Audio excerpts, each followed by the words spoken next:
to New Rockstars. It's me, MT, and the She-Hulk season finale ended in the most mind-bendingly amazing way by smashing that fourth wall to have a conversation with a robot Kevin Feige with a tiny black hat on a Marvel Studios lot. The way that every Marvel Studios show should end. But while it was crazy dope to see the MCU crossover with elements of our reality, I could not help but have a feeling that Marvel Studios could be teasing the coming of a fan favorite Marvel hero, Gwenpool, to the MCU. And today we are going to talk about why, my nerd babies. But first, do not forget to hit up newrockstarsmerch.com tonight, to pick up our latest obsession shirts inspired by both She-Hulk and House of the Dragon. The She-Hulk shirts are about to go away very soon because She-Hulk, the show, has ended. So pick up one of those shirts or any one of our amazing pieces of nerd options over at newrockstarsmerch.com today. All right, so right when I realized that Jennifer Walters had taken matters into her own jolly green giant hands and green skidooed onto the Marvel Studios lot to change the course of her story, my heart leapt with joy like it was some type of frog-themed superhero with jet-fueled powered rocket boots. Time to rip it and rip it!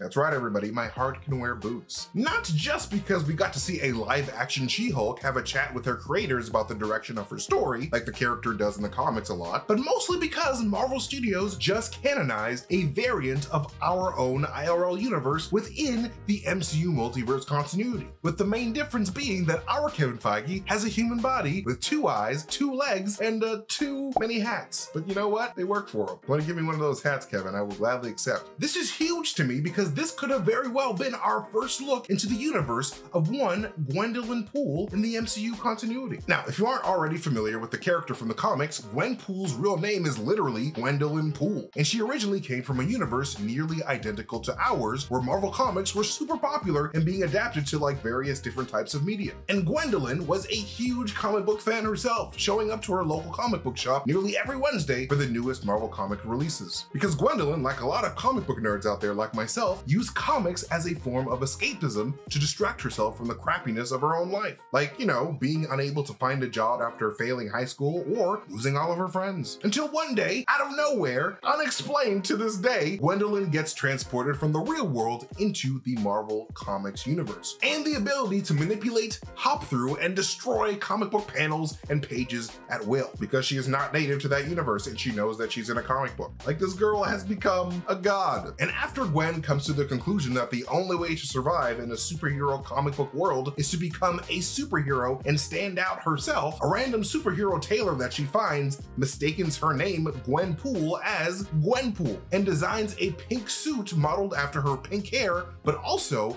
very much inspired by Deadpool, despite Gwendolyn herself ironically not really being a fan of Deadpool comics, which is kind of hilarious considering the Deadpool-esque carefree attitude that she had about murdering fictional comic book people, at least, you know, at first anyway. But when she learned that her comic book reality was just as real as her own reality in its own weird way, Gwenpool becomes a lot more restrained as to how she goes about trying to stand out in Marvel Comics so they don't, you know, kill her off or cancel her, and opts to become a mercenary instead, despite, you know, having no combat skills whatsoever. Like, she's literally just a comic book nerd. But hey, with a couple of katanas, guns, and explosives, and the ability to manipulate the rules of the comic book medium that you're in, who really needs combat training anyway? It's really just a suggestion. And look, gang, She-Hulk may be coming to a close, but if you love the show, you can still have She-Hulk clothes. See what I did there? Clothes? That's right, it's merch time. Since She-Hulk is ending, latest obsession number 19 is going back to the dungeon, never to be seen again. So this is the last chance to get this epic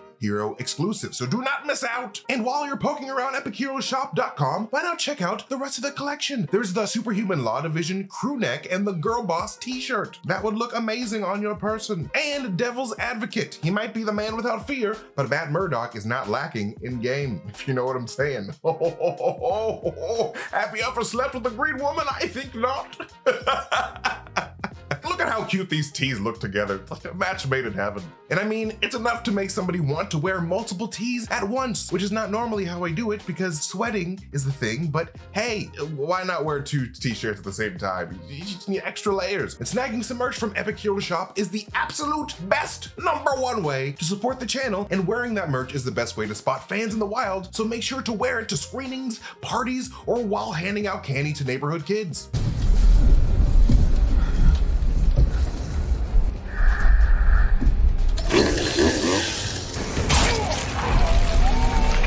be sure to tag @EpicHeroShop and use the hashtag RealEpicHero to get featured on their page. Get everything you need to be the stylish nerd that you know that you are at EpicHeroShop.com today. This all being said, by having a copy of Our Earth appear in the She-Hulk finale, Marvel Studios has basically confirmed in my eyes that Gwenpool exists within the MCU continuity. And considering that we do have Deadpool 3 going into production so soon, this could be the MCU's way of furthering their multiverse narrative by including our universe within that multiverse story. Through the introduction of more characters like your She-Hulks, like your Deadpools, and like your Gwenpools that can interact with the audience directly. I think in their own clever way, we just saw what could be a potential catalyst for Gwenpool's arrival to the MCU proper, likely through a She-Hulk season 2. Because if anybody is going to need a lawyer after they just stabbed several men in the throat with the defense that they were just MCU background characters, it's Gwenpool. And by having She-Hulk introduce us to a world mirrored after our own during this multiverse saga, Gwenpool now has a direct means of getting into an MCU that she has only experienced through the movies so far. Like, she literally can just follow She-Hulk from the real world into the Disney Plus menu into the MCU. And Gwenpool would now also potentially have a perfect mentor in Jennifer Walters, as Jennifer Walters is one of the only few characters inside of the entire MCU, outside of, Deadpool, that knows that her universe is only here for the entertainment of others. Us. We never want our heroes to know peace, because that would be boring. Peter Parker will never be happy.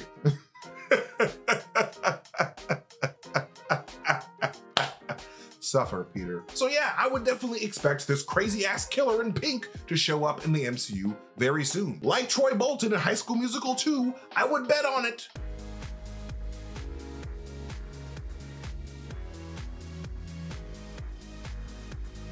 But anyways, thank you guys so much for watching this video. You can follow me at MasterTainment on Twitter if you guys want to see me tweet some weird shit and really fun theories. But more importantly, you can follow New Rockstars wherever we are on the social medias. And again, do not forget to hit up newrockstarsmerch.com today so you can buy our latest Obsession shirts inspired by both She-Hulk and House of the Dragon. They're about to go away very soon, so pick those up today. But again, thank you guys so much for watching this video. I love you guys so much, and I'll see you guys very soon. All right, goodbye.